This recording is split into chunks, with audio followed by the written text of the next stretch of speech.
Amici della Muay Thai, buongiorno. Allora, oggi parlo di un argomento che mi hanno richiesto, di cui non avrei voluto parlare perché è un argomento che, Madonna, ormai trita e ritrita, ne hanno parlato tutti. Comunque mi hanno richiesto più di uno il discorso del condizionamento delle tibie. Allora, innanzitutto il primo appello è: lasciate in pace questi cazzo di alberi di banano, che da quando questi qui sono questo che vedete qua sotto è un albero di banano.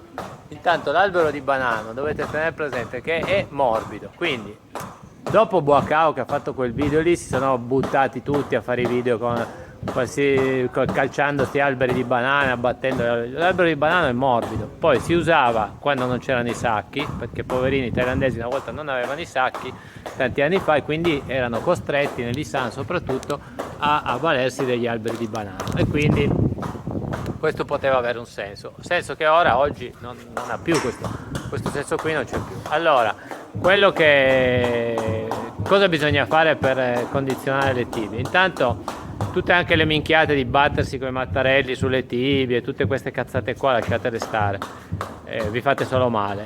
Per condizionare le tibie bisogna calciare sempre di più, bisogna magari partire con dei sacchi non troppo duri e piano piano lavorare. Però la cosa principale che io suggerisco poi, che ho imparato qua quando ero ragazzo, che mi sembrava una minchiata come non me l'hanno detta, invece è una cosa intelligente, cioè l'ho verificata su me stesso, sui ragazzi, che funziona, è quella di non fermarsi quando vi fanno male le tibie. Cioè se inizia a far male la tibia e vi fermate, la tibia rimane, dopo vi farà di nuovo male. Invece la cosa importante è continuare, quindi continuare a insistere sulla tibia. Ovviamente il vostro cervello sa dove fa male e si adatterà, il nostro corpo è fantastico, si adatta a tutto, noi ci adattiamo a qualsiasi situazione, quindi la tibia si adatta e si rinforza, quindi dopo un po' vedrete che il male scompare. Avete male, continuate a calciare. I thailandesi mi dicevano: se tu hai male non calci avrai male, se tu hai male e calci ti passa. Io dicevo: è una puttanata, che questi sono l'anello mancante tra l'uomo e la scimmia, chissà che. Invece hanno ragione su tante cose che dicono sulla Muay Thai, cazzo, hanno ragione.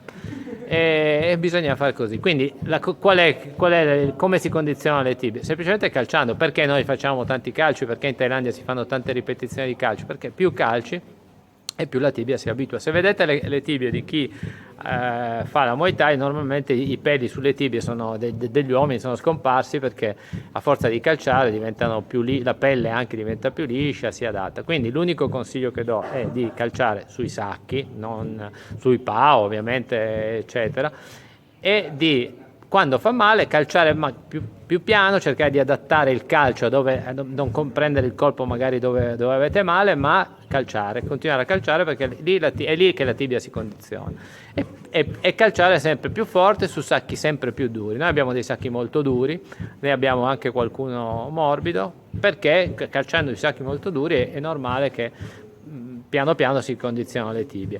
Poi un'altra cosa che io suggerisco ai principianti è: se avete male, piuttosto mettete magari un calzino, quei come si chiamano, i calzalini per le tibie, lo mettete per le caviglie, lo mettete sulle tibie, però continuate a calciare. Se avete magari delle piccole ferite eccetera, però continuate a calciare, perché così la tibia si condiziona.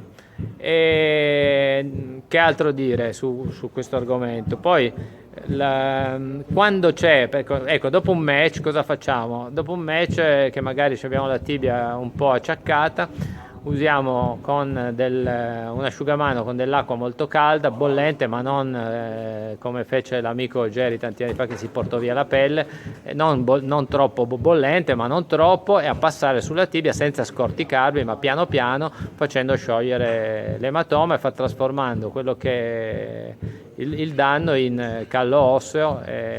Questo si fa piano piano 2 o 3 volte durante la giornata, con, ripeto, un'asciugamanina bagnate con acqua bollente, poi la strizzate, fate in modo che l'acqua che non diventi proprio così bollente quando l'appoggiate sulla tibia, e piano piano massaggiate un po' forte ma senza esagerare. Questo fa sì che dopo il match recuperate più in fretta e potete subito calciare. Se riuscite a calciare, anche se sentite un po' di dolore, anche dopo il match, calciate perché è lì che si rinforzano le tibie.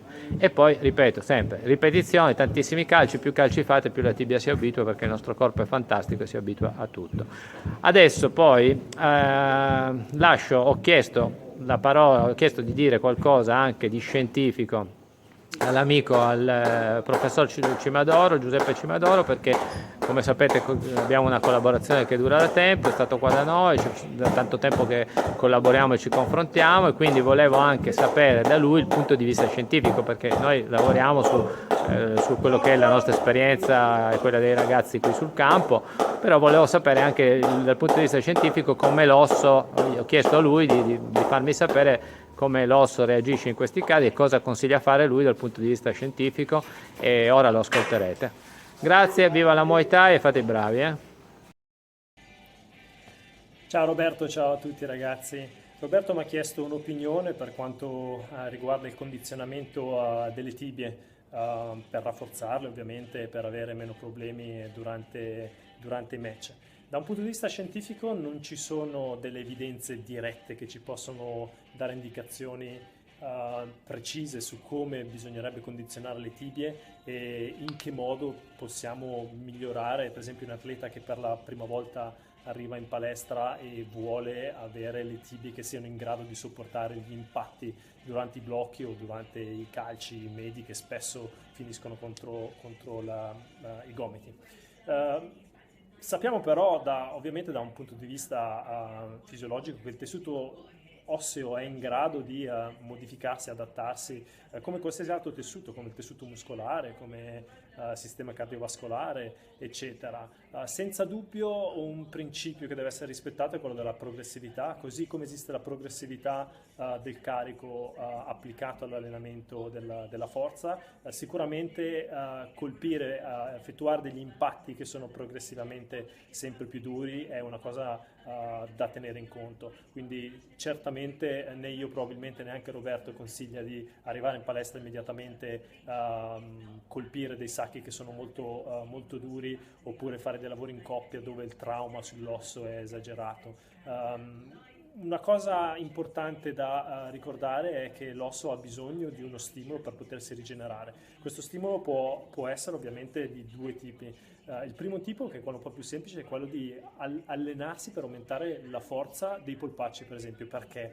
Perché l'allenamento della forza permette di creare delle tensioni a livello dell'unità muscolo-tendinea, che a sua volta influenza l'osso, che è la struttura di supporto, e in seguito si genereranno questi fenomeni di adattamento che renderanno l'osso più solido, più duro, sempre per usare una terminologia molto semplice e comprensibile a tutti. In maniera invece molto più tecnica è la densità minerale ossea che aumenterà e renderà l'osso appunto più duro. Quindi esercitazioni di forza sicuramente contribuiscono a condizionare anche l'osso della tibia. Successivamente tutte le esercitazioni specifiche che voi già fate, quindi avete familiarità, sono ovviamente colpire i PAO, dei sacchi che sono via via più pesanti, oppure fare anche dei lavori su superfici di impatto che sono più dure ma con i paratibia, che permettono probabilmente di distribuire l'impatto anche su tutta la tibia, perché il paratibia ha anche questa funzione di distribuire l'impatto su tutta l'area che viene protetta, un po' come il paradenti. Quando viene colpito, la funzione del paradenti principalmente è quella di distribuire l'impatto sull'arcata dentaria.